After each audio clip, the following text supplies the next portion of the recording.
और इस रक्तदान शिविर के लिए खुद देश के रक्षा मंत्री राजनाथ सिंह साहब आए थे। यही हमारे लिए सर्टिफिकेट था।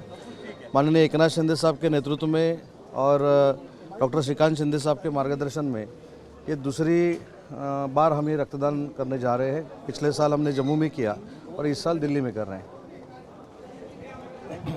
श्रीकांतजी, मला सांगा की राजनाथजींनी आज उल्लेख पण केला की ऑपरेशन सिंदूरचा तुम्ही सुद्धा महत्त्वाची भूमिका जगभरामध्ये पूरे देश पूरे वर्ल्ड में अपनी भारत की जो भूमिका है आपने भी पहुंचाई थी और उसका दूसरा जो रूप है वो रक्तदान का रूप है जो कि एक रिकॉर्ड बनने जा रहा है पिछली बार और इस बार भी।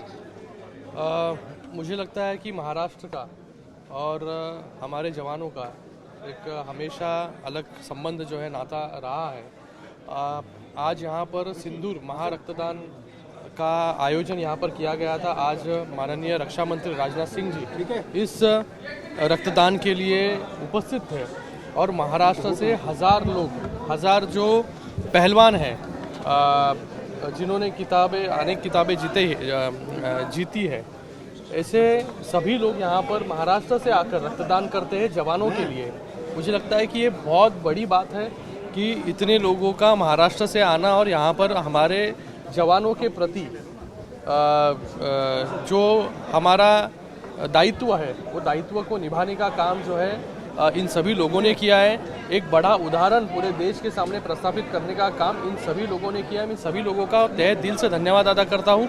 मैं राजनाथ सिंह जी का बहुत बहुत धन्यवाद अदा करता हूँ। एकनाथ जी शिंदे साहब के नेतृत्व में ये काम यहाँ पर हुआ है और हमारे जो पहलवान है डबल महाराष्ट्र केसरी चंद्रहार पाटिल जी, मैं उनका बहुत बहुत धन्यवाद अदा करता हूँ कि इन्होंने गए साल उधमपुर बेस स्टेशन हो, श्रीनगर अस्पताल हो, यहाँ पर जाकर ऐसे ही रक्तदान का आयोजन किया था और ये दूसरी बार दिल्ली कैंट में यहाँ पर जवानों के लिए रक्तदान का आयोजन किया है।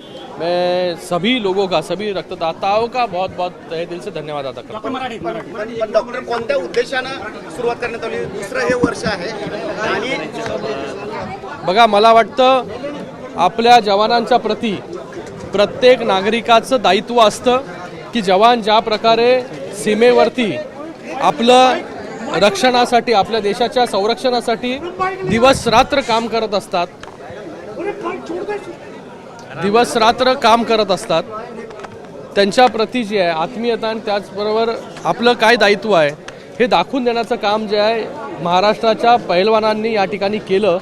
हजारो किलोमीटर प्रवास करून दिल्लीमध्ये येऊन चंद्रहार पाटलांच्या नेतृत्वाखाली इथे रक्तदान शिबिर आयोजित केलं आणि जवानांसाठी जे रक्तदान या ठिकाणी केलं। मला वाटतं ही खूप मोठं उदाहरण आहे पूर्ण देशाच्या समोर। आम्ही पाहतोय की महाराष्ट्रामध्ये जिथे आरोग्याचा विषय येईल, वैद्यकीय कक्षाचे विषय येईल, कोणाला वाचवण्याचे विषय तिथे एकनाथ शिंदे साहेब हे जात असतात। काश्मीरला पण गेले होते, इथे पण शिंदे साहेबांचं आणि त्याचबरोबर कुठेही आपत्ती आली तिथे पोहोचण्याचं काम जे शिंदे साहेब करत असतात। शिंदे साहेबांच्याच नेतृत्वाखाली बाळासाहेब ठाकरे वैद्यकीय मदत कक्ष जे आहे हे त्या ठिकाणी महाराष्ट्रामध्ये काम करते। लाखो रुग्णांना त्याच्या माध्यमाने जे आहे ते मदत झालेली आहे आणि शिंदे साहेब कुठेही आपत्ती आली, नैसर्गिक आपत्ती असो, लोकांना गरजा असो, कोणाला रक्त पाहिजे असो, कोणाला बेड पाहिजे असो, कोणाला ॲम्ब्युलन्स पाहिजे, हे सगळं काम जे आहे आरोग्याचं हे गेले अनेक वर्ष शिंदे साहेबांच्या नेतृत्वाखाली सुरू आहे आणि ते अजून जे आहे मजबूत होताना आपल्याला पाहायला मिळतं। आता चंद्रहार पाटील देखील आलेले आहेत पक्षामध्ये। गेल्या वर्षी त्यांनी जे आहे हे उधमपूरला, श्रीनगरला तिकडे रक्तदान केलं आणि आज दिल्लीमध्ये या ठिकाणी रक्तदान करण्याचं काम जे आहे ते त्यांनी केलेलं आहे।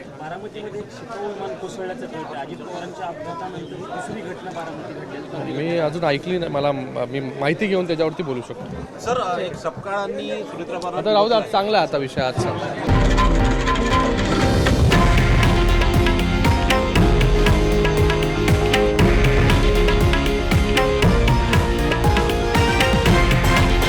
हे आहे देशातील नंबर 1 न्यूज नेटवर्क आणि आपण पाहत आहात TV9 मराठी, एकमेव।